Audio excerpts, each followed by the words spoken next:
going to recite a poem which is taken from Gitanjali. Gitanjali, you obviously know, Gitanjali is written by Rabindranath Tagore and it got Nobel Prize in 1913. So let's start with first poem. The first para. Thou hast made me endless, such is thy pleasure. This frail vessel thou emptiest again and again, and fillest it ever with fresh life. Means, poet is saying that God has made our soul never perish. It's God will that the human soul is eternal and immortal. There is the awareness of being endless without any boundaries. You recognize yourself as being truly vast beyond all limits of skin and thought.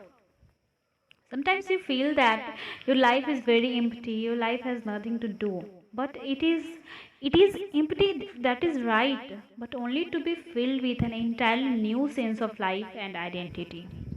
Okay? Next, this little fluid of a reed thou hast carried over hills and dales and has breathed through it melodious eternally new. The poet compares his body to a flute made of reeds. God is a musician and he plays upon it everywhere.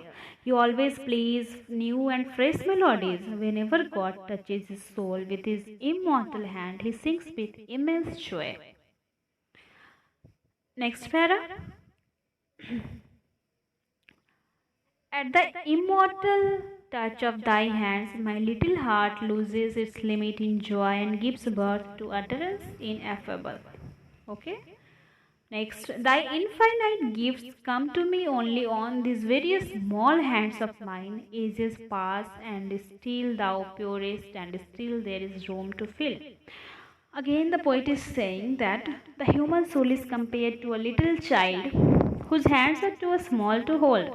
Like children have a small hand, there are things to hold to the gifts his parents offer to him.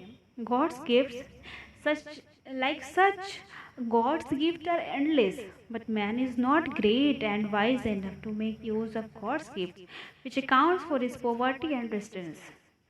Thank you for listening.